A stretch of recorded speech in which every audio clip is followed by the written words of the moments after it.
La Escuela Superior de Administración Pública, ESAP, presenta.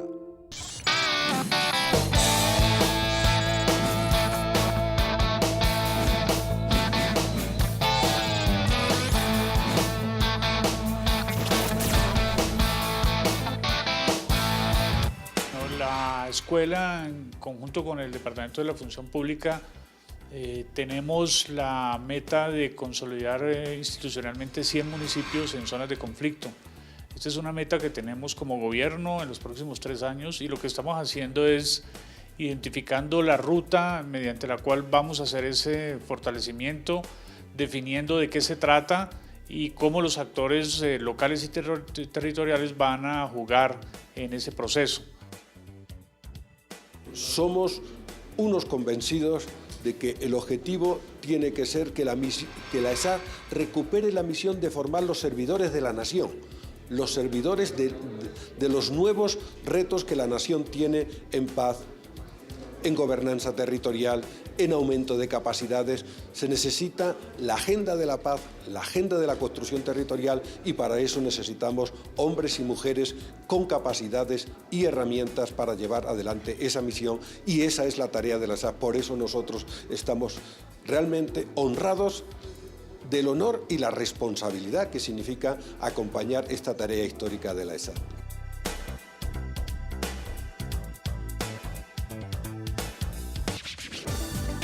Dialogar sobre los elementos que se deben impulsar para articular políticas públicas en materia de cohesión territorial en el actual contexto de proceso hacia la paz en Colombia fue el propósito del conversatorio promovido por la ESAP, la Función Pública y Goberna América Latina, destacando el papel que tiene desde ya la institución, la ESAP, en la preparación de los servidores constructores de paz.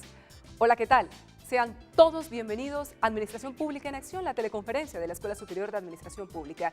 Recuerden que es una propuesta pedagógica en el quehacer misional de esta institución. Iniciamos como siempre con noticias de la entidad. Aquí están los sucesos ESAP. La Escuela Superior de Administración Pública y el Departamento Administrativo de la Función Pública realizaron la socialización del proyecto Diseño e Implementación del Sistema de Gestión del Talento Humano por Competencias.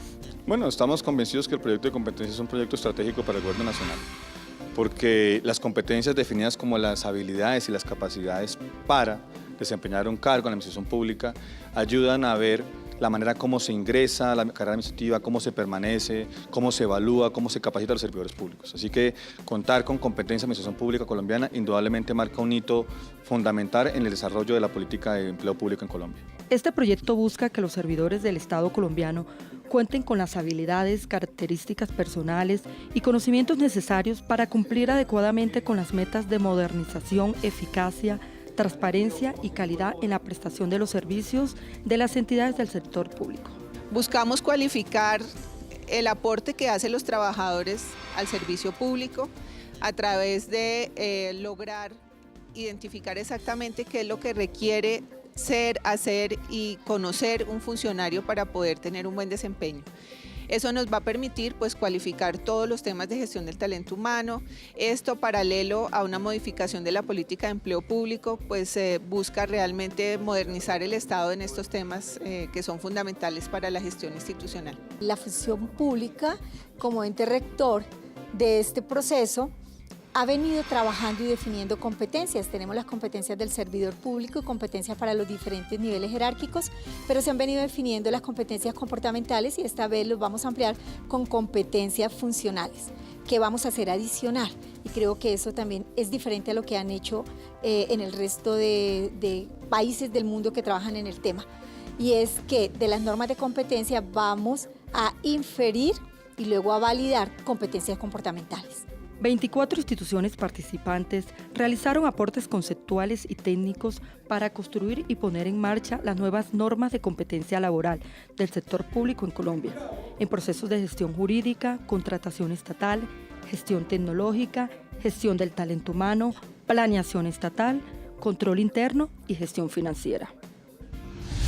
En lo que va corrido del año, el gobierno del presidente Juan Manuel Santos ha logrado proporcionar a los colombianos más de 30.000 empleos a través de la Comisión Nacional del Servicio Civil. La Comisión Nacional del Servicio Civil adelanta convocatorias para diferentes entidades del nivel nacional, del nivel departamental, del nivel municipal, y con esto precisamente se está dando cumplimiento al mandato constitucional contenido en el artículo 125, según el cual el acceso a los empleos de carrera se hace a través del mérito. La Comisión Nacional de Servicio Civil busca garantizar a través del mérito que las entidades públicas cuenten con servidores comprometidos con los objetivos institucionales. En lo que va corrido de este año se han provisto más de 30.000 empleos, destacando que la mayor cantidad de empleos provistos ha sido a través de la convocatoria para docentes y directivos docentes. Pero importante anotar que en la fecha, en lo que va corrido de la existencia de la Comisión Nacional del Servicio Civil, ya se han provisto más de 140.000 empleos. Los empleos provistos se vienen proporcionando en el nivel asistencial, profesional y técnico. La socialización del proyecto del Sistema de Gestión por Talento Humano busca analizar avances y desafíos para el diseño e implementación de esta estrategia, aplicada en el sector público colombiano, como una herramienta de modernización del Estado para el buen gobierno. Consideramos que es una posibilidad del fortalecimiento de los procesos institucionales, el mejoramiento en la calidad del servicio que presta la entidad, el conocimiento de las distintas disposiciones, reglamentos y en general el ordenamiento jurídico que debemos observar para la adecuada prestación del servicio a nuestro cargo. Es muy importante estar repensando el empleo público en Colombia, dimensionándose hacia una parte de competencias laborales donde sea dinámico, donde realmente se cumpla una carrera dentro de las instituciones y donde cada una de las personas pueda dar lo mejor de sí a través de un desarrollo al interior de donde ejerce su labor. Es de resaltar que los diferentes representantes de las entidades estatales se convierten en multiplicadores de este proceso, capacitándose en temas de talento humano para cada vez tener mejores servidores públicos y prestar un mejor servicio a la ciudadanía.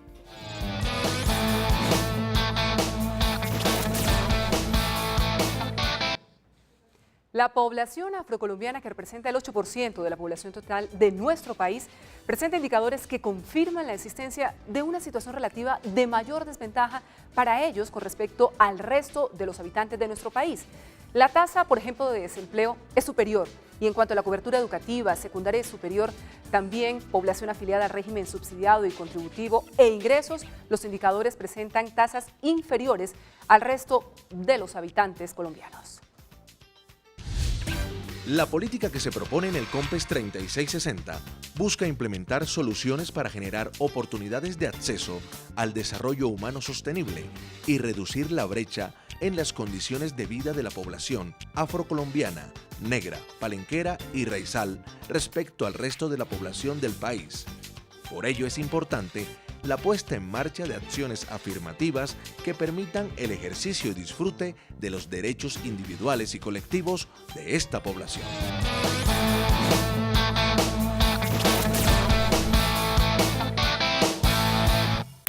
Y bien, para abordar nuestro tema de hoy, en nuestra sección La Opinión, vamos a saludar de inmediato al doctor Bernabé Mosquera, líder afro en el distrito de Buenaventura, quien está en la ESAP de visita en el evento ESAP Pedalea por la Paz. Doctor Bernabé, muy buenas tardes. Queremos inicialmente conocer su opinión sobre los avances que percibe en la política afro en el país y sobre todo en su región, en Buenaventura. Con la muy buenas tardes, Erika.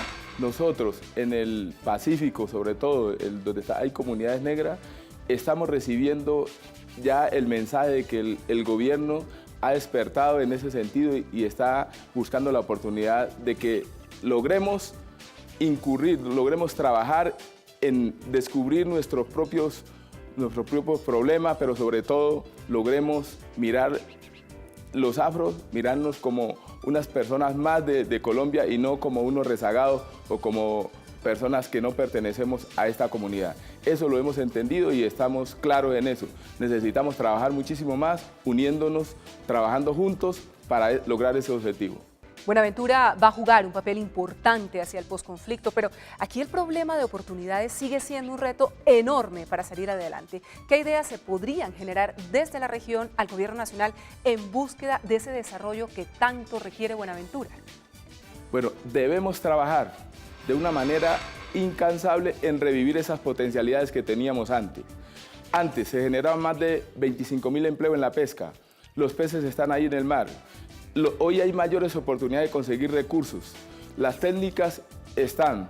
No en vano los ecuatorianos vienen a hacer pescas clandestinas y logran en 2 o 3 faenas irse a descansar a su país 6 o 7 veces con los recursos. Entonces, hoy debemos revivir esas potencialidades y para revivir esas potencialidades necesitamos el apoyo del gobierno nacional y lógico que necesitamos un apoyo de todas las instituciones y las organizaciones de las fuerzas vivas del distrito de Buenaventura, pensando que el desarrollo de la costa del Pacífico en general es el mismo de Buenaventura. Entonces, hay que trabajar de manera integral en todos los sectores de la zona rural y urbana de la zona costera de este país.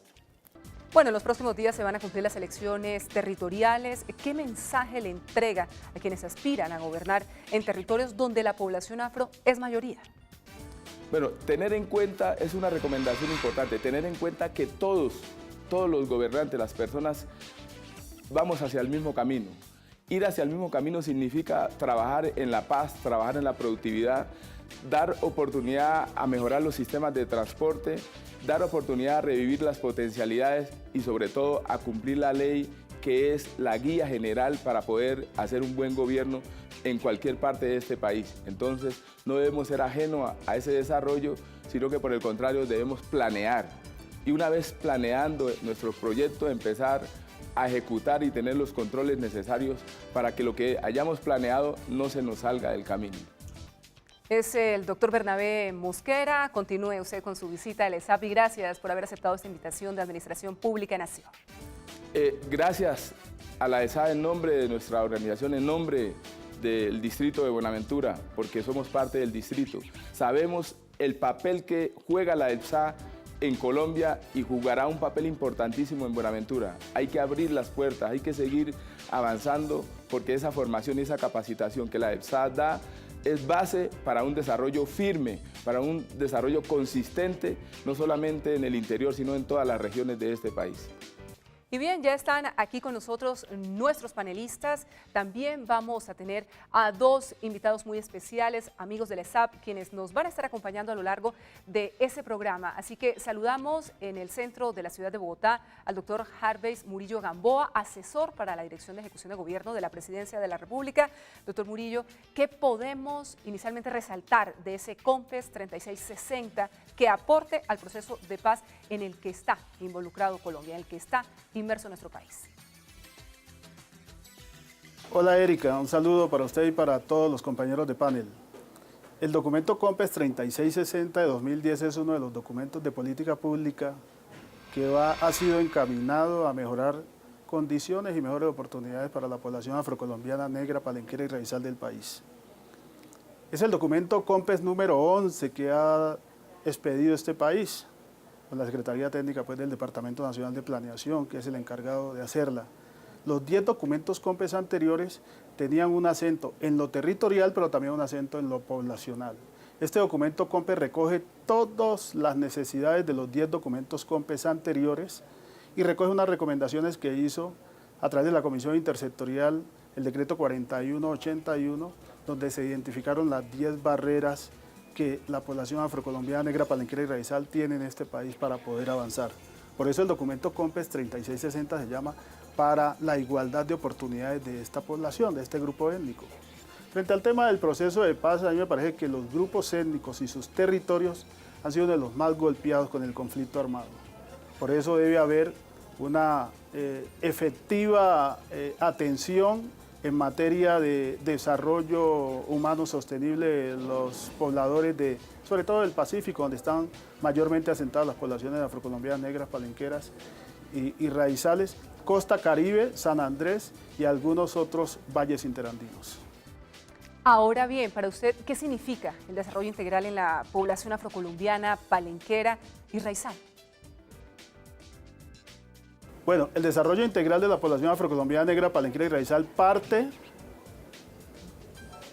de inicios o inicia con que el gobierno nacional y el Estado tiene que propiciar que las políticas públicas, esos COMPES, esos documentos COMPES, como el 3660, y como otro tipo de políticas públicas de enfoque diferencial y acciones afirmativas puedan hacerse realidad. Es decir, puedan ser efectivas para generar un goce efectivo de los derechos de la población afrocolombiana, negra, palenquera y raizal. Si no lo hacemos de esa manera, si no hay un seguimiento continuo, si las entidades territoriales y nacionales que tienen a su cargo algunos compromisos que están incluidos en esas políticas públicas no cumplen con esos compromisos, no se hace efectivo el goce efectivo y el desarrollo integral que se está buscando. El gobierno actual del presidente Juan Manuel Santos lo que está haciendo es una apuesta a la equidad en la región pacífica. Está apostando a la equidad del país, pero centrado en el Pacífico. Ese es uno de los temas importantes que debe hacerse realidad con una efectiva ejecución de las instituciones. Muy bien, doctor Gervais Murillo Gamboa, asesor para la Dirección de Ejecución de Gobierno de la Presidencia de la República. Lo vamos a invitar a que se quede con nosotros, vamos a volver con usted más adelante.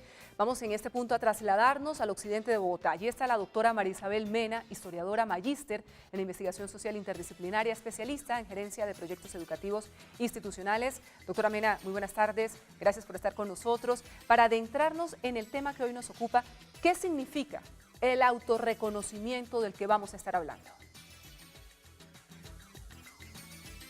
Erika, es muy importante definir que el autorreconocimiento que nos trae el COMPES 3660 es una política de Estado que debe incidir en la formulación de políticas públicas con enfoque diferencial, pero que también registre de manera notoria el porcentaje de población afrocolombiana, negra, raizal y palenquera que existe en el país. Es importante el autorreconocimiento porque de él depende la cantidad de recursos que se aplicarían para esta política y de alguna manera registra de manera específica el comportamiento, digamos, de los datos, de la demografía. Eso es una de las bondades del autorreconocimiento en el COMPES 3660. Doctora Mena, en ese orden de ideas, ¿qué implicaciones tiene el autorreconocimiento para el ciclo de políticas públicas? Erika, es muy importante remarcarle a la gente que en los formatos de captura de información señale e indique su autorreconocimiento como afro, negra, raizal y palenquera. ¿Por qué esto va a ser importante? Porque permite medir el impacto de política pública, no solo cuando se está formulando, sino cuando se está evaluando, para mostrar evolución y cuando se evalúa el impacto sobre la población de manera directa. De tal suerte que autorreconocerse es una de las campañas más importantes que debe adecuarse en todo el ciclo de política pública. El otro tema que debemos trabajar cuando hablamos del autorreconocimiento en un COMPES tan importante como el 3660 es que el autorreconocimiento permite definir cuál es la población que deberá ser impactada de manera directa por las políticas públicas estatales. Muy bien, doctora María Isabel Mena, al igual que lo hicimos con el doctor Gervais Murillo, le pedimos que se quede con nosotros, que nos acompañe a lo largo de este programa. Vamos a seguir con nuestra agenda y ya les vamos a presentar al panel, a nuestros invitados, quienes están aquí acompañándonos en estudio. Arrancamos con el doctor Luis Carlino Valencia, perteneciente al Grupo Gestión Interinstitución, a Dirección de Asuntos para Comunidades Negras, Afrocolombianas, Raizales y Palenqueras del Ministerio del Interior. Doctor Valencia, bienvenido a este espacio, Administración Pública en Acción. Buenas tardes, Erika, y buenas tardes a todos los televidentes del programa. Continuamos con el administrador de empresas, Leonardo Alberto Gómez Ben, asesor de la Dirección de Asuntos para Comunidades Negras, Afrocolombianas, Raizales y Palenqueras del Ministerio del Interior.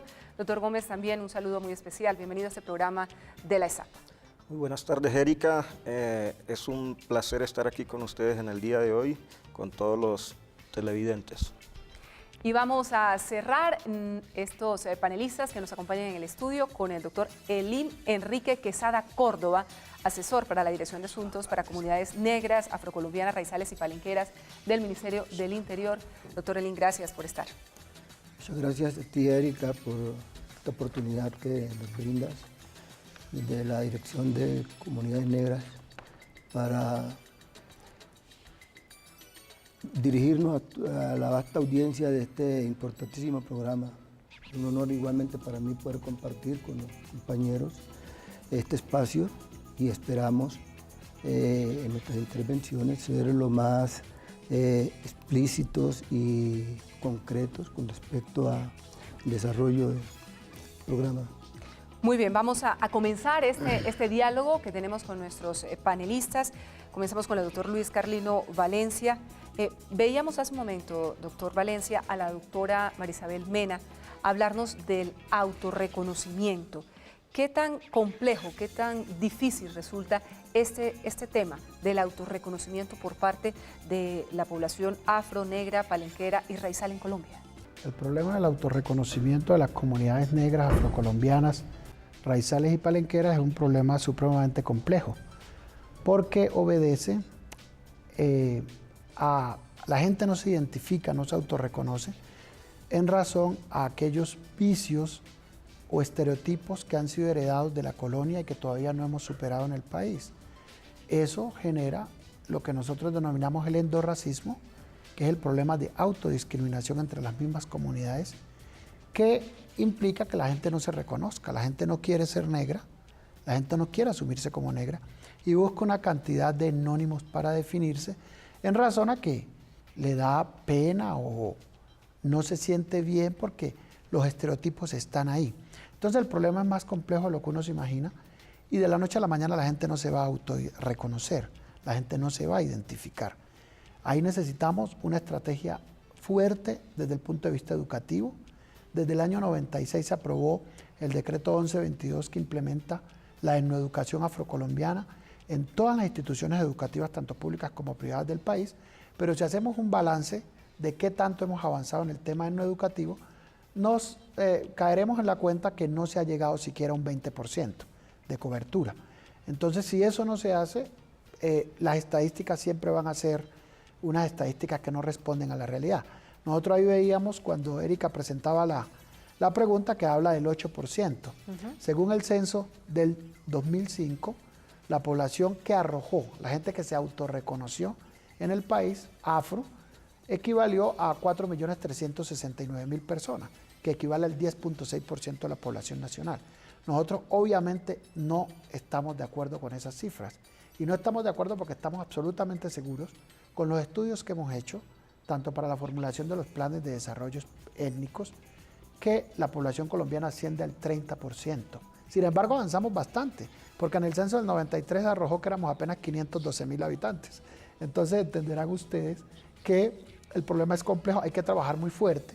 Y el DANE tiene que preparar también a los empadronadores y el formulario censal tiene que ser un formulario acorde, pero prepararlos para que le formulen la pregunta a la gente.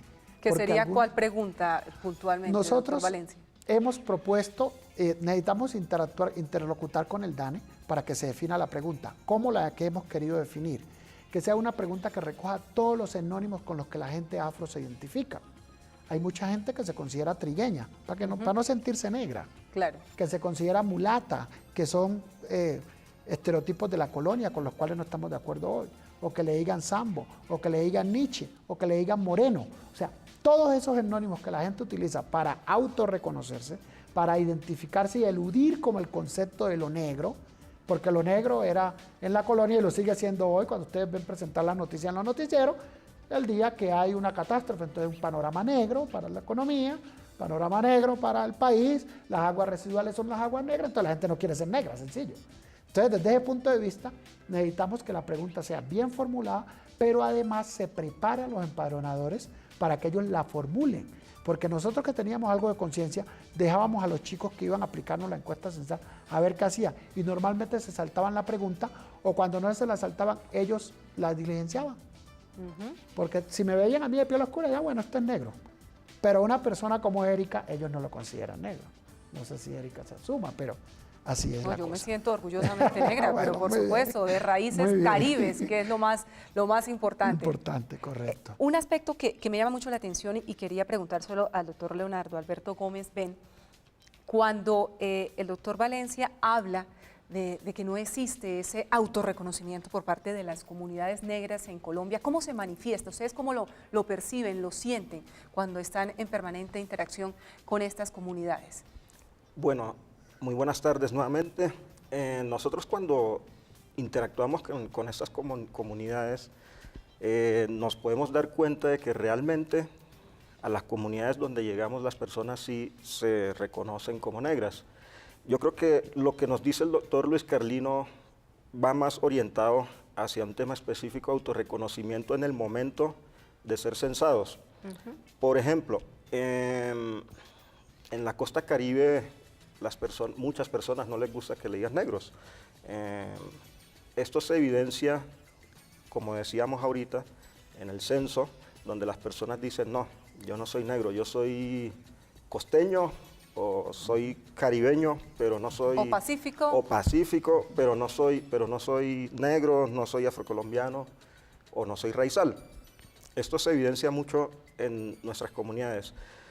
Pero cuando nosotros llegamos a hacer trabajos específicos a las comunidades negras, palenqueras, raizales y afrocolombianas, nos encontramos siempre con las personas que son representantes de estas comunidades, las cuales definitivamente sí se distinguen, se autorreconocen como personas negras, raizales, afrocolombianas o palenqueras. ¿Y cuál es la dificultad, las barreras, por utilizar una palabra que el doctor Harvey utilizaba, las barreras que existen cuando esas comunidades no hacen o no ejercen ese autorreconocimiento, no se sienten, no se determinan, no se reconocen como una comunidad negra? Bueno, básicamente, como tú lo dijiste al comienzo, dijiste que existía un 8% de comunidad.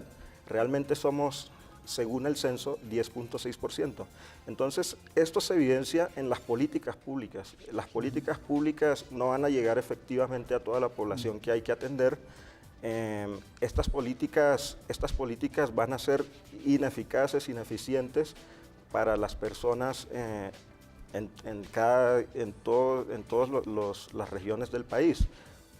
Decir que, por ejemplo, si somos 10 millones y por decir una cifra, hay 10.000 millones de pesos para atender a estas poblaciones, y resulta que no son 10 millones de personas, sino que son 15 millones, claro, pero no se autorreconocieron. Entonces, el dinero que hay, este es un ejemplo muy sencillo, ¿no? Pero el dinero que hay va a ser insuficiente para la cantidad de personas que hay que atender. Eso es básicamente en lo que va a ser las barreras que vamos a tener en el momento de hacer las políticas públicas. Que se quedan cortas frente a la dimensión de esta población que tiene un problema de autorreconocimiento, y qué importante que nos detengamos en ese punto, porque creo que es justamente, doctor Quesada, uno de los aspectos fundamentales para entender la situación, la problemática de la comunidad, de la población negra en Colombia. Aquí hay departamentos, lo sabemos todos, que tienen una concentración, una mayor concentración de población afro. Sin embargo, podríamos decir que en todo el país, en todo el territorio nacional, hay presencia de población negra, de población afrodescendiente. Esa política afro que se ha venido promoviendo desde distintos escenarios, incluido por supuesto el gobierno nacional, incluye un trabajo especial para dar un manejo frente a un tema que también planteaba el doctor Valencia, esa discriminación que todavía se mantiene tanto en medios de comunicación, en distintos escenarios. Se está trabajando para que en la medida en que se puedan dar avances importantes, se ejerza un autorreconocimiento por parte de la población negra en Colombia. Sí, efectivamente, el gobierno nacional en los últimos años ha venido realizando un gran esfuerzo para avanzar en este tema de atacar la discriminación, e igualmente se han implementado políticas públicas orientadas a superar las barreras que impiden el avance de la población afro en Colombia. El problema del autorreconocimiento tiene también una razón de ser en las diferencias que existen, el desbalance que existe en materia de desarrollo.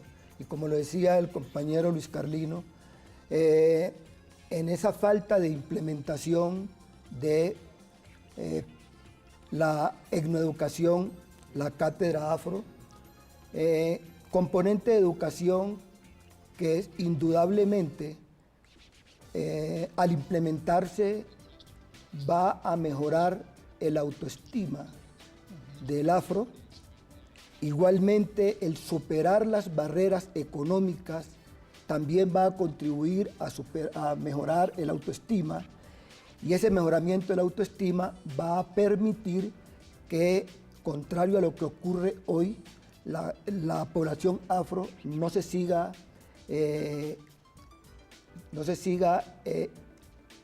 negando en cuanto a su pertenencia étnica, que se sienta orgullosa de serlo y que lo exprese sin mayores dificultades o superando las dificultades que hoy existen. Que obviamente, digamos, si todo lo que representa lo malo lo simbolizamos con lo negro, el pobre, lo desaseado, lo retrasado, etcétera, etcétera, entonces obviamente nadie va a querer que lo identifiquen con eso negativo. Entonces se supera la situación en la medida en que se fortalezca la autoestima, y fortaleciéndose esa autoestima va a haber un mayor autorreconocimiento y vamos a superar el problema de subregistro existente hasta la fecha.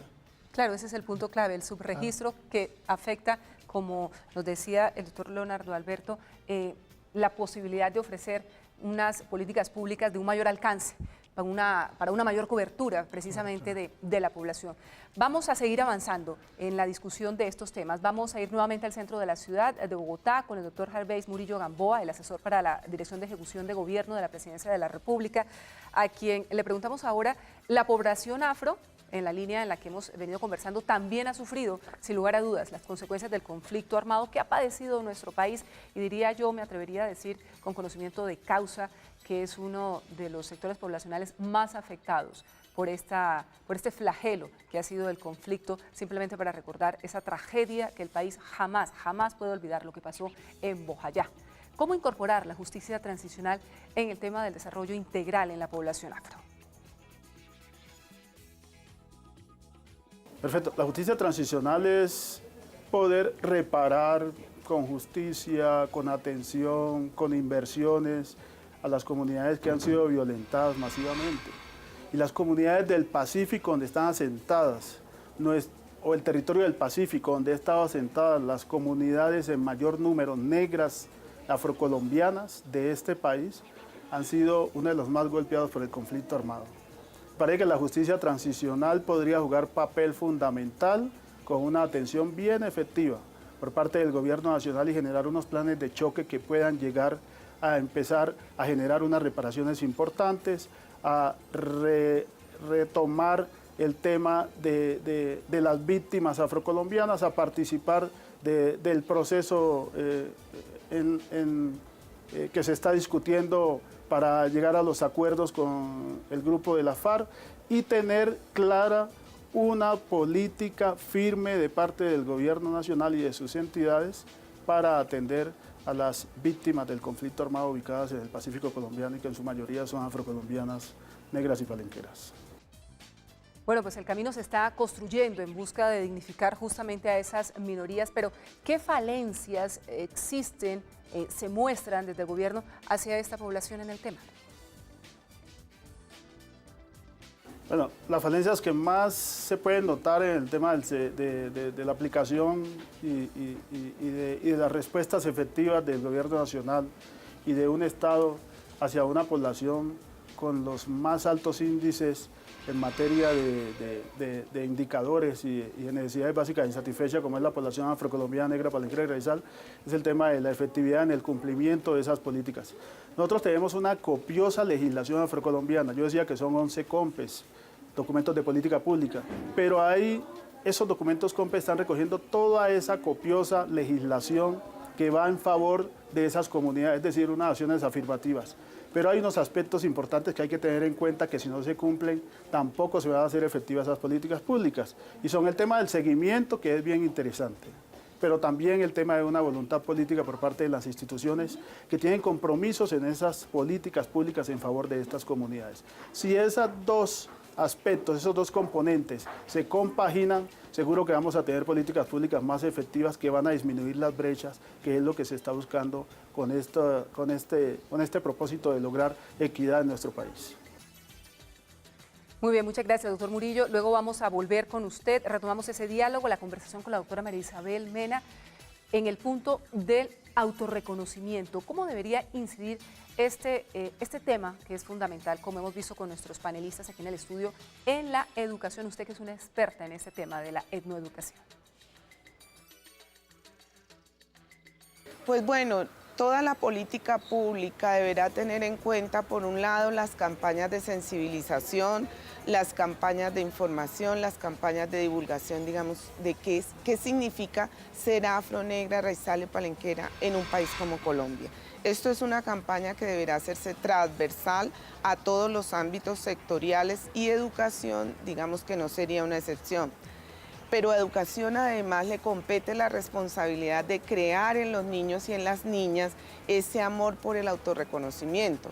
El autorreconocimiento se vende de manera positiva cuando los niños y las niñas encuentran un valor patrimonial en decir que son afros, negros, raizales y palenqueros.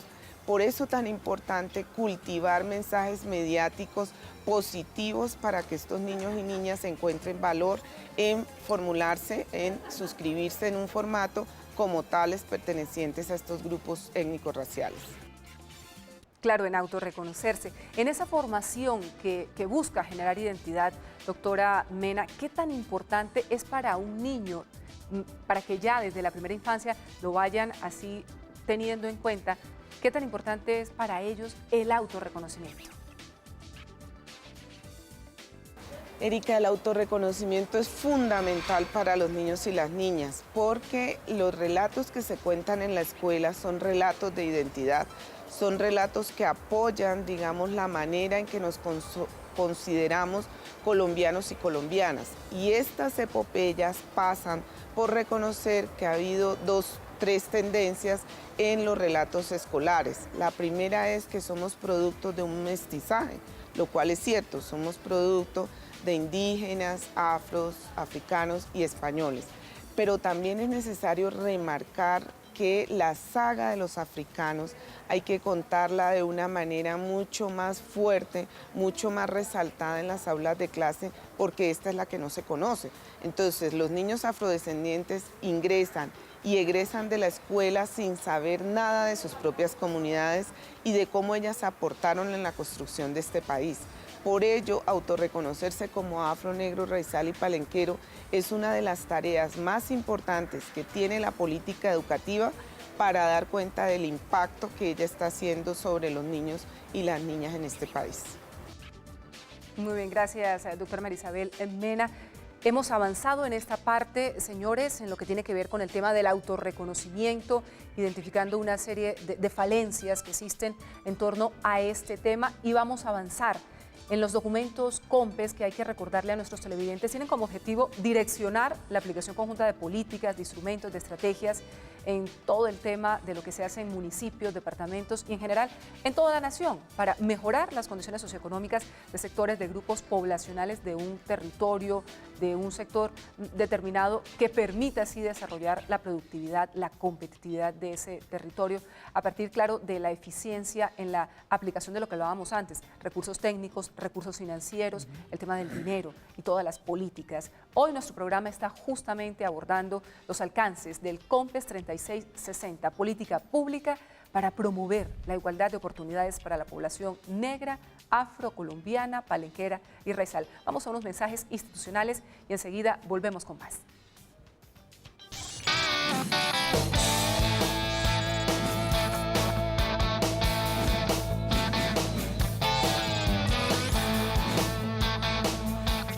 ¿Qué es Elijo Saber? Elijo Saber tiene como objetivo capacitar a precandidatos, candidatos y electos a cargos de elección popular para garantizar el éxito de los gobiernos. ¿Qué entidades participan? Participa de los cursos presenciales y virtuales que brinda la ESAP y Capacítate. Queremos que tú seas uno de los participantes. Queremos que tú elijas saber. Búscanos en la web. Elijo Saber. Candidatos formados, gobiernos exitosos. Los 115 mililitros de agua potable que bebe Juan todas las noches antes de dormir son el resultado del compromiso con Colombia de los administradores públicos. ESAP, formando líderes para un buen gobierno. Escuela de Alto Gobierno, 17 años, contribuyendo a la formación, actualización y capacitación avanzada de altos funcionarios del Estado. Escuela de Alto Gobierno, un programa de la Escuela Superior de Administración Pública. ESAP, formando líderes para el buen gobierno. La eficacia administrativa invoca a los servidores públicos a hacer los mejores esfuerzos para resolver las demandas o requerimientos ciudadanos, aplicando adecuadamente los esfuerzos y los recursos públicos. ¿Qué es Elijo Saber? Elijo Saber tiene como objetivo capacitar a precandidatos, candidatos y electos a cargos de elección popular para garantizar el éxito de los gobiernos. ¿Qué entidades participan? Participa de los cursos presenciales y virtuales que brinda la ESAP y Capacítate. Queremos que tú seas uno de los participantes. Queremos que tú elijas saber. Búscanos en la web. Elijo Saber. Candidatos formados, gobiernos exitosos. El mantenimiento de los 2.300 metros de carretera que Gregorio y Víctor recorren para llegar a su escuela son el resultado del compromiso con Colombia de los administradores públicos. ESAP, formando líderes para un buen gobierno. Escuela de Alto Gobierno, 17 años, contribuyendo a la formación, actualización y capacitación avanzada de altos funcionarios del Estado. Escuela de Alto Gobierno, un programa de la Escuela Superior de Administración Pública. ESAP, formando líderes para el buen gobierno. El gas que necesitan las 4 boquillas que usa Ana todos los días para prepararle el desayuno a su familia son el resultado del compromiso con Colombia de los administradores públicos. ESAP, formando líderes para un buen gobierno. ¿Qué es Elijo Saber? Elijo Saber tiene como objetivo capacitar a precandidatos, candidatos y electos a cargos de elección popular para garantizar el éxito de los gobiernos. ¿Qué entidades participan? Participa de los cursos presenciales y virtuales que brinda la ESAP y Capacítate. Queremos que tú seas uno de los participantes. Queremos que tú elijas saber. Búscanos en la web. Elijo Saber. Candidatos formados, gobiernos exitosos. La energía que utilizaron las 18 bombillas para iluminar la obra de teatro de Gaby son el resultado del compromiso con Colombia de los administradores públicos. ESAP, formando líderes para un buen gobierno.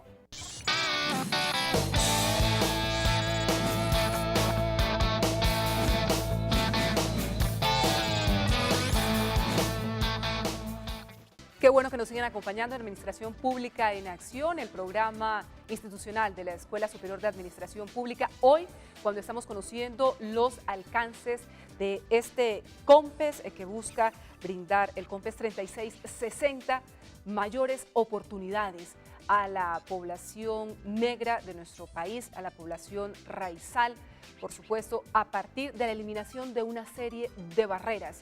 A partir de ese momento nos vamos a enlazar con nuestras territoriales ESAP en todo el territorio nacional.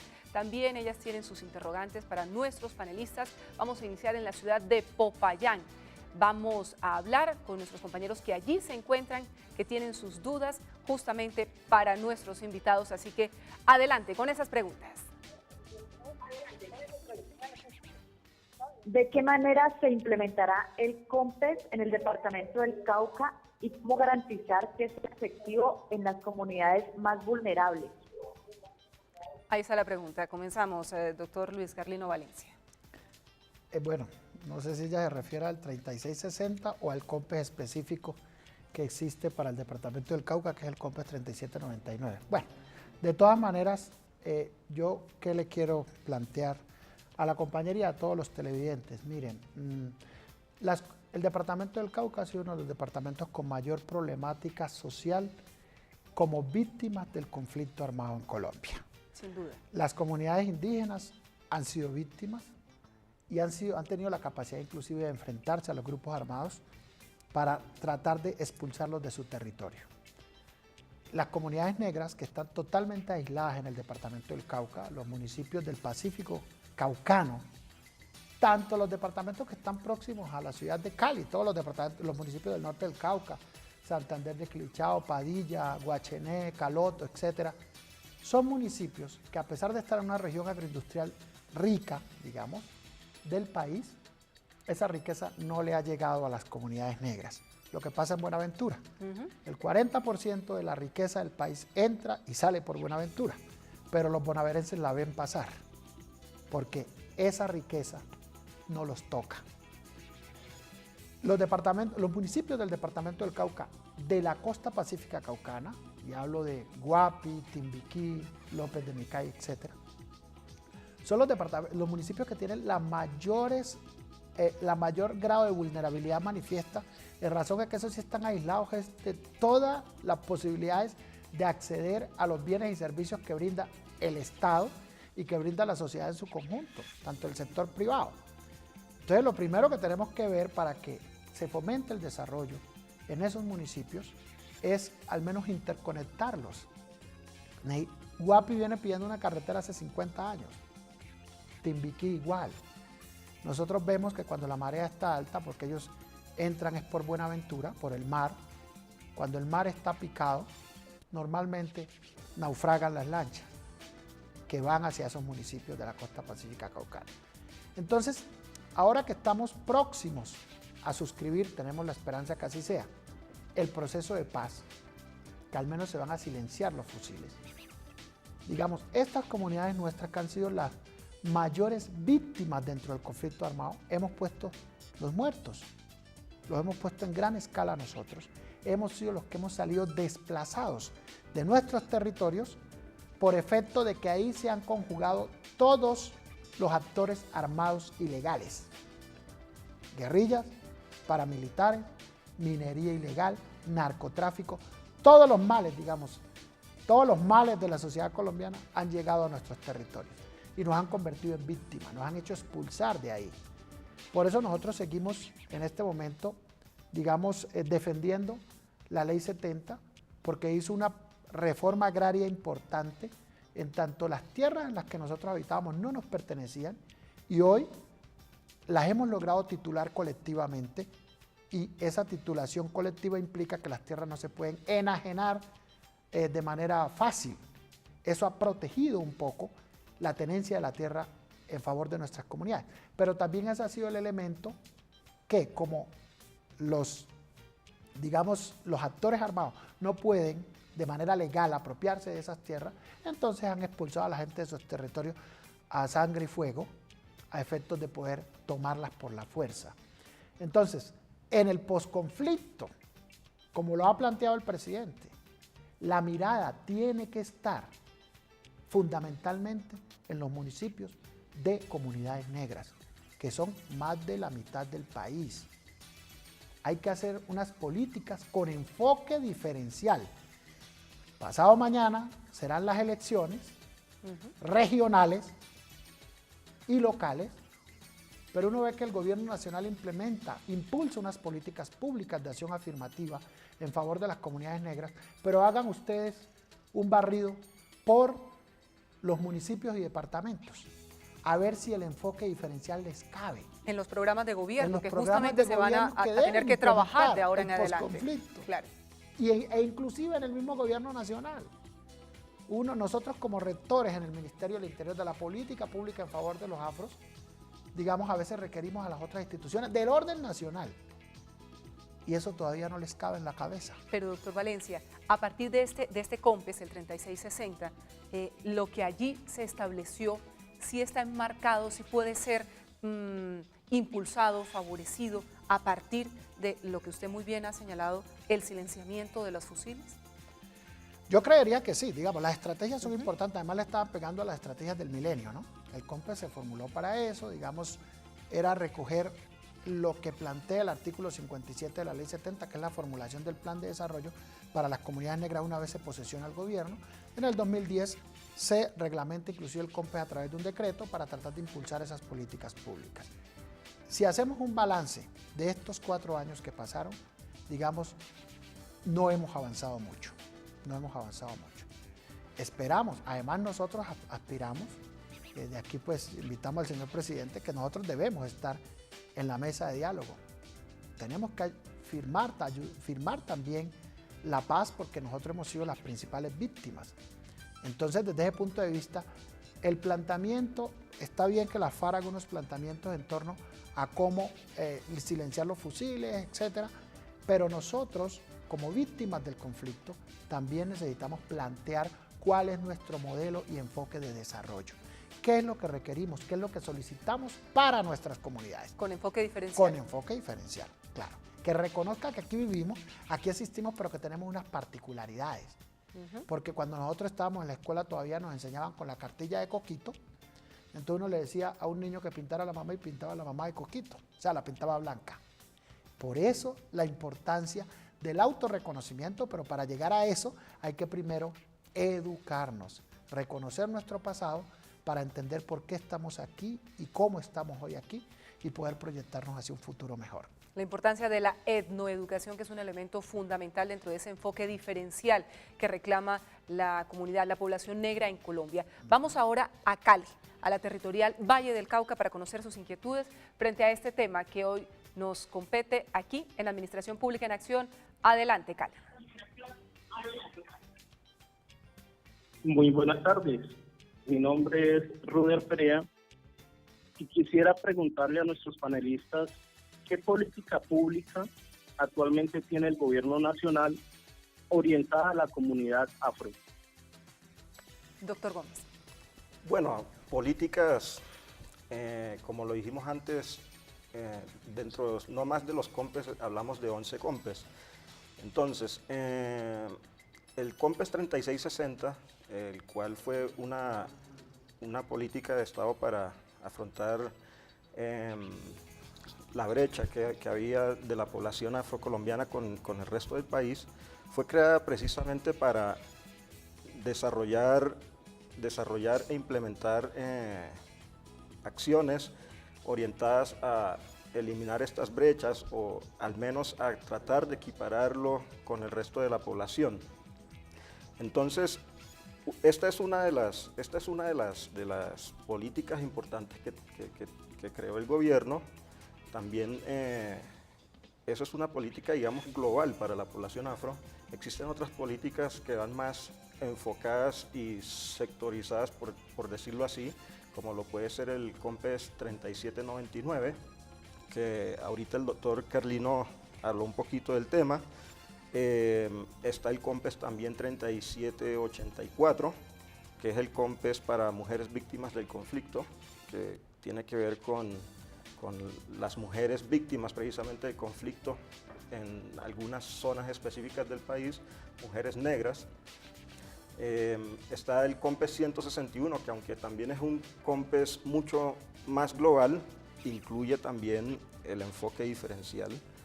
Tenemos el COMPES 3805, que es el COMPES de fronteras, en el cual nos vemos muy particularizados también, ya que en las fronteras la mayoría de población es afro también.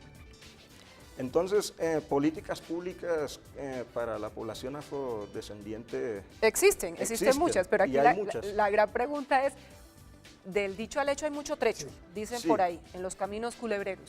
¿Usted qué balance, qué análisis haría, siendo franco, siendo honesto, como lo estamos siendo en esta conversación, en torno a la ejecución de estas políticas públicas, Bueno, lo que está plasmado en esos COMPES? Sí, es claro y es evidente que el gobierno tiene la firme intención de que estas políticas se cumplan.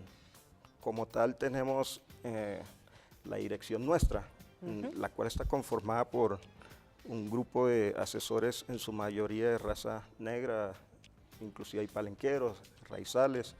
Entonces es evidente que de que el gobierno tiene la firme intención de que estas políticas se cumplan.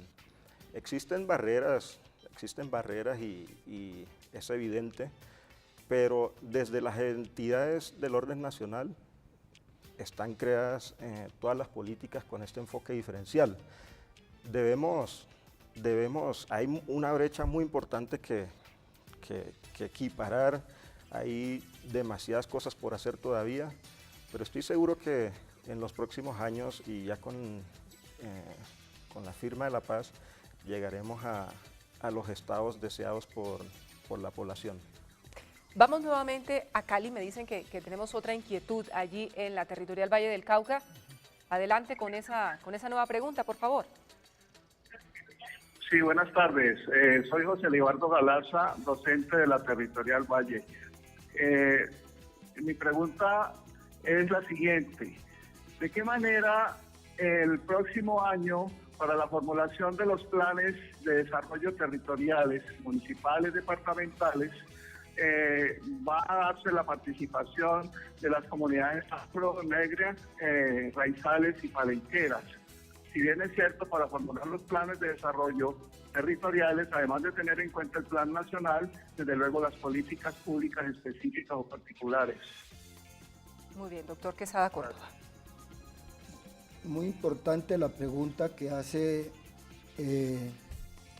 el participante de la ciudad de Cali, por cuanto su localización tiene un símbolo especial, y es que Cali es la capital natural del departamento del litoral pacífico, y obviamente que Cali sufre los rigores del desplazamiento de las comunidades del litoral pacífico como ciudad receptora. Los mecanismos para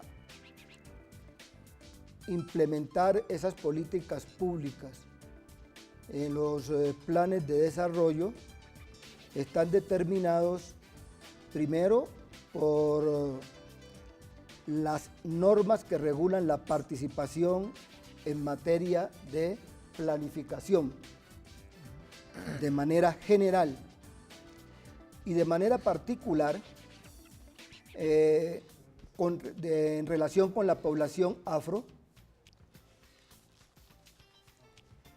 Existe la estrategia señalada por el artículo 57 de la Ley 70, que es la que ordena la integración de una comisión de expertos para formular la propuesta afro en el Plan Nacional de Desarrollo. Esta estrategia igualmente se debe replicar, debe servir de fundamento para que a nivel territorial, bien sea en los departamentos o a nivel local, a nivel de los municipios, se operativicen estrategias similares a efecto de permitir la participación de las comunidades negras en la formulación de esos planes de desarrollo. Además, en los últimos tiempos ya viene siendo muy común que en los entes territoriales se abra una participación especial en contextos de comunidades, en contextos de consulta previa, que sí es bien cierto que hay una directriz trazada por la Corte Constitucional en cuanto a que los planes de desarrollo, por ser unas leyes o unas disposiciones muy generales que no únicamente conciernen a las comunidades étnicas, igualmente ha expresado que cuando quiera que se vayan a desarrollar proyectos o programas con base en ese plan de desarrollo, esos proyectos y esos programas deben ser objeto de consulta previa. Entonces, consideramos nosotros que ahí están dados los instrumentos para que las comunidades con voz y voto puedan participar de la formulación de esos planes de desarrollo. Pero hay algo que es preocupante, porque es que todas esas expectativas se traducen en recursos financieros. Claro. Y es allí donde está el cuello de botella. Porque, volvemos al mismo punto. Correcto, porque es que, digamos, no podemos crear la sensación de que con la expedición de una ley se resuelve el problema. El problema se resuelve con la aplicación, la implementación de esa ley. Es decir, la política pública por sí misma no es la solución. La solución es que igualmente con la formulación de la política pública se arbitren los recursos necesarios para su implementación. Entonces, y esto es muy importante expresarlo en estos momentos que estamos a puertas de elecciones para designar los nuevos mandatarios locales y departamentales, porque volviendo al tema del posconflicto, volviendo al tema de la justicia transicional, pues hay que agudizar la mirada para ver de qué manera quedan protegidos los intereses de las comunidades negras en el marco de esos parámetros establecidos en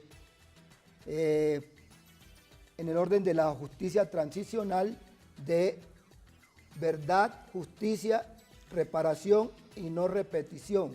Claro. Es decir, la implementación de la aplicación de la justicia transicional de por sí, por ser una justicia especial, implica un amplio debate para determinar qué tanta justicia, qué tanta verdad, qué tanta reparación se requiere.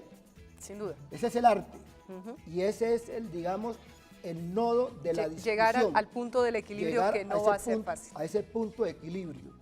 Entonces, evidentemente que por fuerte que sea la aplicación de esa justicia transicional, va a haber cierta elasticidad en cuanto a la reparación. Es decir, a los causantes del daño no se les va a exigir una reparación integral.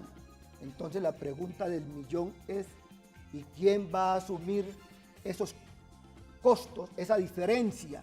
Lo que no van a pagar los otros. Creo que nos va a tocar a todos nosotros, y eso ya parece que se ha venido anticipando desde algunos sectores del gobierno nacional y los negociadores que lo están dejando caer.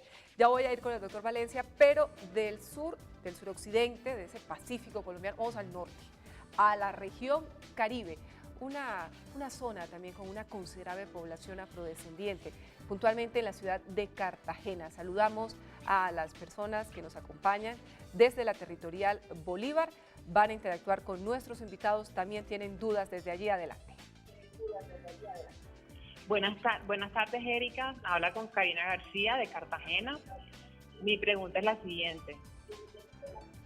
¿Se sigue viendo en Cartagena el racismo hacia las comunidades negras, como el hecho de negarle el acceso a bares y discotecas?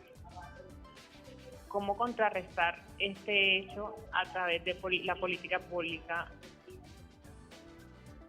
Muy bien, ahí está la pregunta. Y yo diría que no solamente en Cartagena, esto los medios de comunicación de manera permanente estamos registrando, incluso aquí en Bogotá y en otras regiones del país, cómo se discrimina a la población negra y no se le permite el acceso a ciertos espacios de esparcimiento, de recreación, un bar, un sitio, mejor dicho, a cualquier lugar donde quiera entrar. El sitio es lo de menos. Doctor Valencia. Bien, Erika.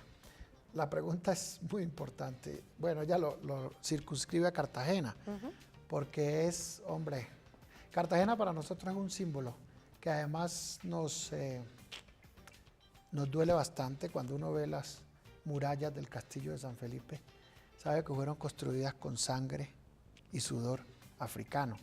Eso nos duele. Es una ciudad nuestra, una ciudad afro, donde la mayoría de la población es afro. Sin embargo, digamos, es uno de los de las ciudades con mayores expresiones de discriminación racial directa, porque hay algunas que la discriminación racial es generalizada en Colombia, y sino que el tema no se populariza mucho, no se publicita mucho.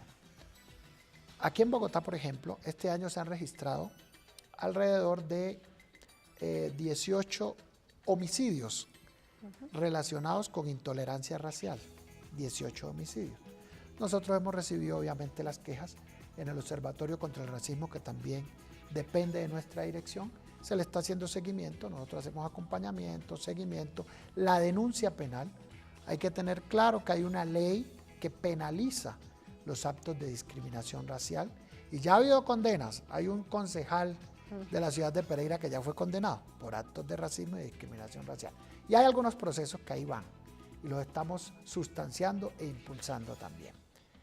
Pero quiero decirle a la compañera en Cartagena que es tan complejo el tema del racismo y la discriminación racial y tan estructural.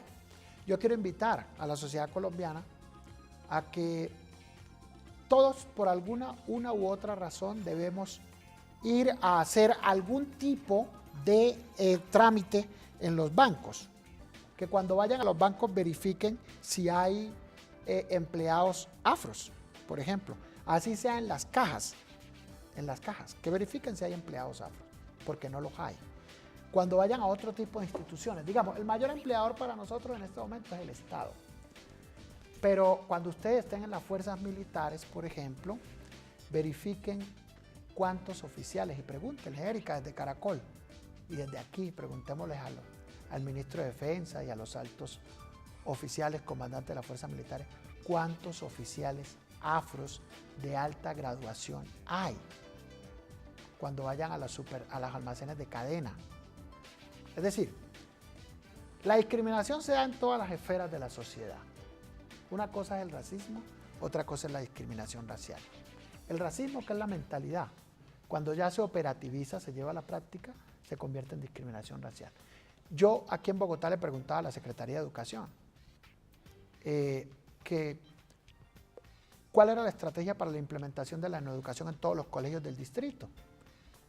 Y bueno, me decían que estaban como haciendo, hace como 4 o 5 años, que estaban haciendo como una especie de censo al interior de los colegios para ver en qué colegio habían estudiantes afro para implementarla en esos colegios. ¿Quién ha dicho que la educación es para los jóvenes negros solamente? Para los niños y niñas afros. Para todo el mundo. O sea, la intolerancia racial se presenta cuando tú, en principio, me desconoces mi realidad, desconoces mi historia, desconoces mis cosas. Entonces lo que prima son tus prejuicios. Lo que prima son tus prejuicios. Entonces ahí viene la intolerancia racial, la discriminación racial, que se presenta todos los días, en cualquier escenario de la vida, en la calle. A nosotros nos decían, y es la pelea que tenemos con los medios, que había que buscar un papel específico para afro, para poder ponerlo a protagonizar, lo decían hace unos años. O sea, decía, bueno, es que hay un papel específico, ¿cómo así?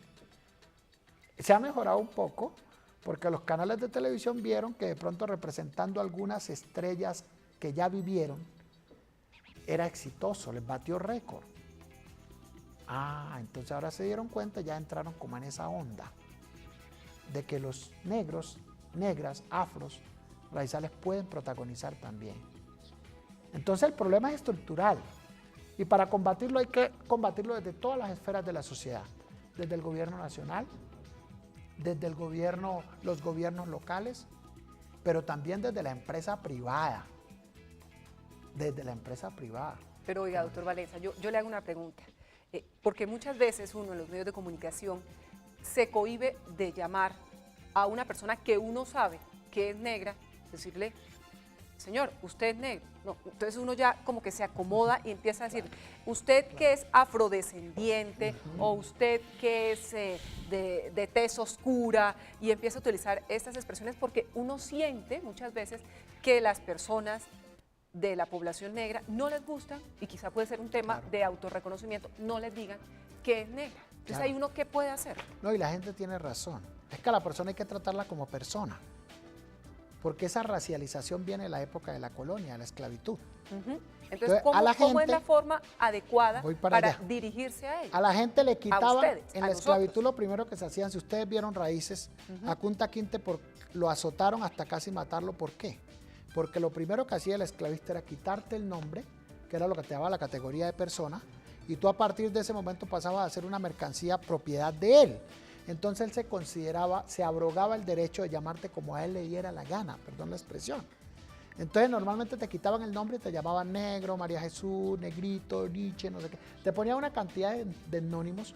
Entonces yo le digo a la gente, bueno, yo voy por la calle y la gente, si voy con una persona mestiza, si se va a referir a la persona mestiza, le dice, señor, me hace un favor, me indica esta dirección. Pero si se va a referir a mí, me dice, negrito, ¿me puedes decir para dónde voy? O sea, si no sabe mi nombre, me lo cuenta, porque esto me pasa si no sabe mi nombre, él debe utilizar uno de los... linda. Sí, bueno, a ti te ponen un adjetivo que sirve. Si no sabe mi nombre, él debe llamarme por uno de los sustantivos con los cuales se determinan las personas. ¿Será que yo no puedo ser señor, caballero, amigo, parcero? ¡Ey, bacán! Como se le dice normalmente. ¿Cómo se llama la gente en la calle así? Ah, pero a mí no me llama por mi nombre. Es que yo no sé su nombre cuando uno le reclama. Entonces le digo, bueno, si yo no fuera negro, fuera como una persona mestiza, ¿cómo le diría? Señor. Ah, yo le digo, entonces yo no puedo ser señor. O sea, yo no puedo ser señor. Yo soy negro. Esa es una herencia colonial. Porque en la esclavitud a la persona, como era una mercancía, como era su propiedad, el esclavista lo trataba como a él se le daba la gana. Y eso nos quedó como herencia colonial esclavista y eso lo tenemos que superar. O sea, las personas se tratan como personas. Como personas. Así de sencillo. Pues nos ha quedado bastante claro. Política pública para promover la igualdad de oportunidades para la población negra, afrocolombiana, palenquera, raizal. Es nuestro tema del día, basados en ese COMPES 3660, del que hemos venido conociendo sus alcances. Al doctor Jarvis Murillo, que sigue con nosotros desde su oficina en el centro de Bogotá, hay que decirle, bueno, el próximo año, aquí también lo hemos comentado, asumen nuevos alcaldes, vamos a estrenar alcaldes, vamos a estrenar gobernadores, además de concejales, miembros de asambleas, ediles en ciudades como Bogotá. ¿Qué debe tener en cuenta un candidato para trabajar y sobre todo ya una persona que resulte electa para trabajar en este COMPES 3660, en el diseño, ya no de las políticas públicas, pero las políticas públicas existen, de sus programas de gobierno? Me parece que hay que tener en cuenta mucho a las poblaciones, las organizaciones de comunidades negras, o el proceso mejor organizativo de comunidades negras ha sido un proceso muy débil.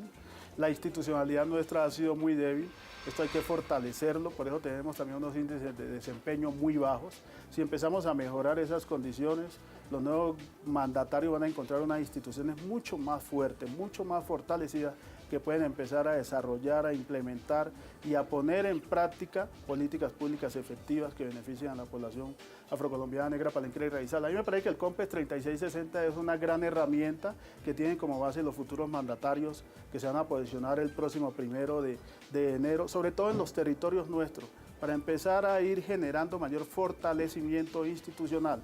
Y no solo desde las instituciones, de nuestras comunidades, de los territorios donde están ubicadas nuestras comunidades, sino también el fortalecimiento organizacional con las comunidades. Claro, bueno, desde su dependencia en presidencia, ¿qué viene a futuro inmediato en relación con nuestro tema de hoy para, como lo veíamos hace un momento, potenciar aún más los alcances, la eliminación de las barreras a partir de este COMPES?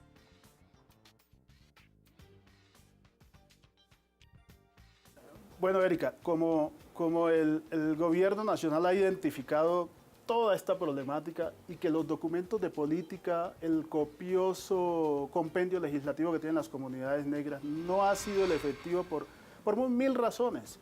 Falta de seguimiento efectivo, voluntad política de los mandatarios de turno, de los ministros que tienen responsabilidades bajo esas políticas públicas y una gran cantidad de aspectos que pasan hasta por involucrar a la misma comunidad organizada para que haga veedurías del cumplimiento de las políticas públicas. El gobierno del presidente Juan Manuel Santos ha lanzado una estrategia novedosa que se llama la estrategia Todos Somos Pacífico.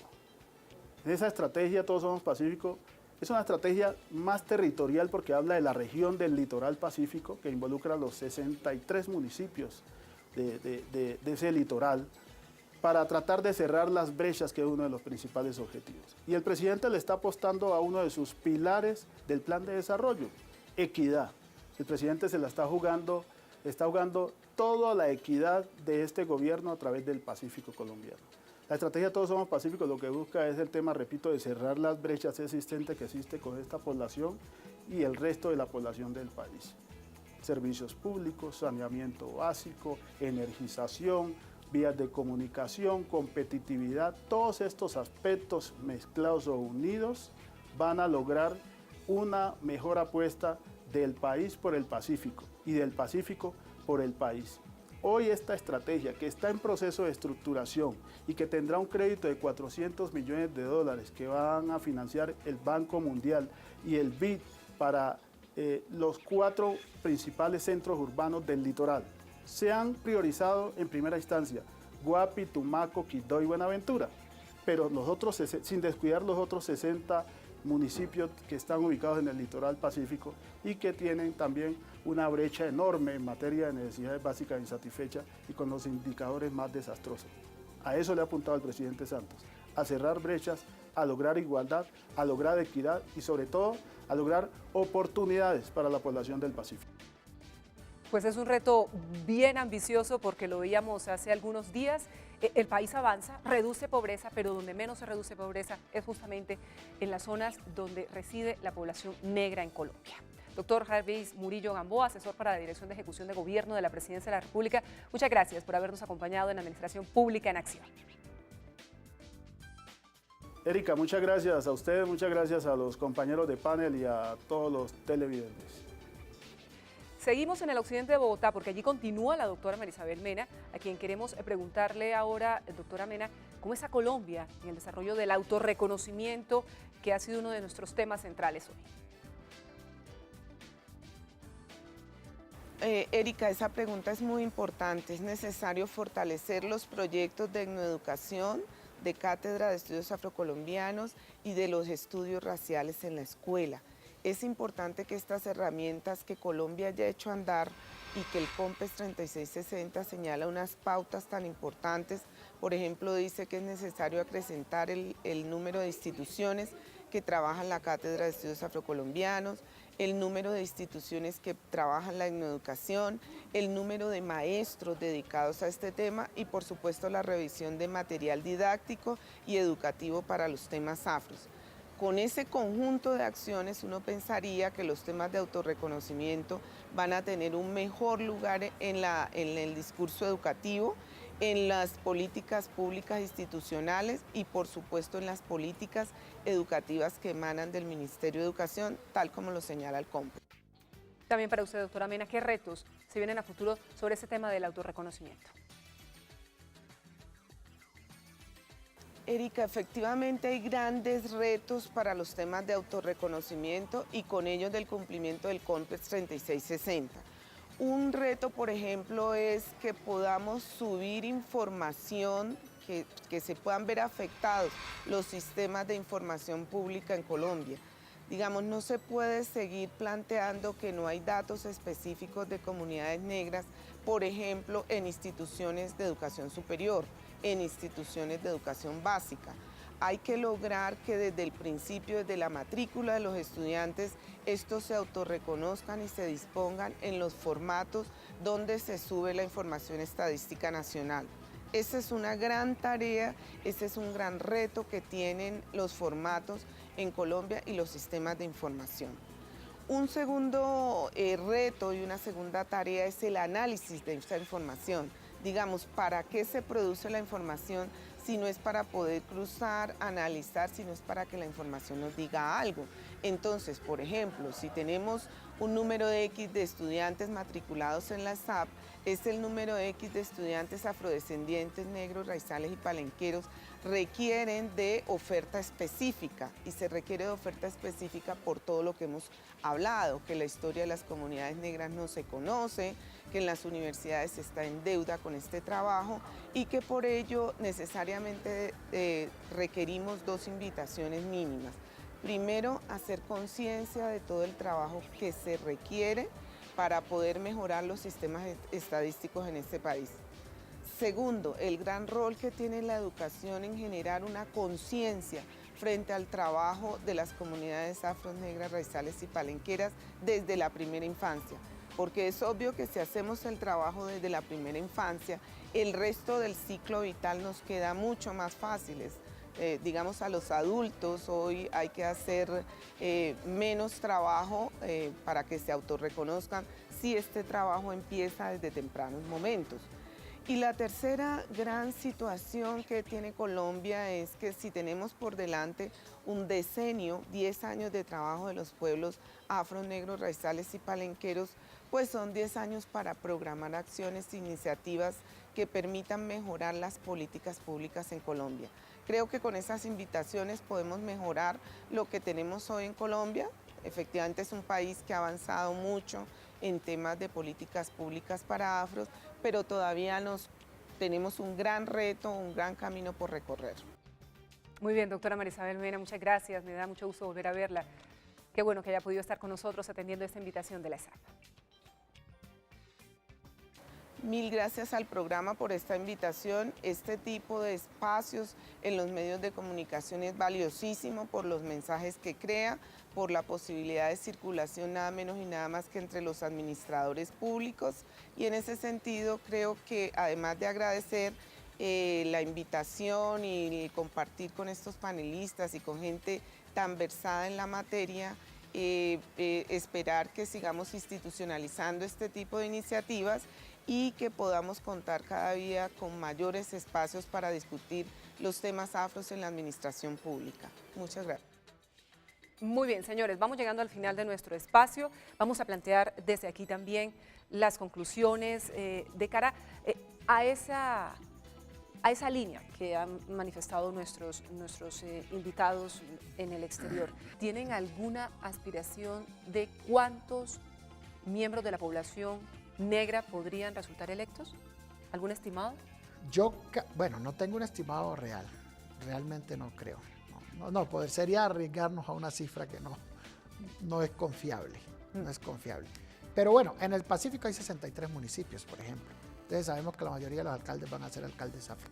Pero el reto que vamos a asumir nosotros, y nos vamos a proponer uno, como garantes de esa política pública, lo que vamos a hacer es, una vez terminen electos, vamos a hacerles un requerimiento a todos los alcaldes y gobernadores del país para que en sus propuestas de plan de desarrollo se implementen el enfoque diferencial, con fundamento en la legislación especial étnica afrocolombiana. Y hacerle seguimiento con una dependencia que hay también en el ministerio, que debemos trabajar en llave, que es la de Gobierno y Desarrollo Territorial. Entonces, en conjunto con esa dirección, la Dirección de Asuntos para Comunidades Negras se propone el reto, desde ya, de incidir en los nuevos planes de desarrollo de todos los municipios del país y gobernaciones a efectos de que tenga un impacto positivo, efectivo en las poblaciones afrocolombianas. Seguimiento es la clave, sin lugar a dudas, doctor. Sí, yo creo que el reto más importante para lo que viene es a todas las políticas públicas ya existentes hacerle un seguimiento real, un análisis profundo de dónde estamos, para dónde vamos y qué nos hace falta. Eso yo creo que sería una de las propuestas efectivas para lo que viene. Un poquito apoyando lo que dice el doctor Carlino también, pedirle a los alcaldes y gobernadores que lleguen nuevos a gobernar, que incluyan dentro de sus propuestas de gobierno el enfoque diferencial, y también invitar a las poblaciones, a las comunidades afrodescendientes, que incluyan en sus planes de etnodesarrollo lógicamente su componente afro. Claro. Doctor Quesada Córdoba, me queda un minutico. Sí, yo igualmente creo que se han hecho cosas importantes pero que queda el reto de hacer que ese COMPES 3660 tenga una aplicabilidad acorde con lo que se espera de él. Es decir, que sirva de base para la formulación de los planes de desarrollo que deben aprobarse una vez sean elegidos los nuevos mandatarios locales, y que esos planes de desarrollo se estructuren con un criterio de diferenciación étnica. Que sería también un elemento verdaderamente importante a tener en cuenta. Yo nunca lo hago, pero lo voy a hacer.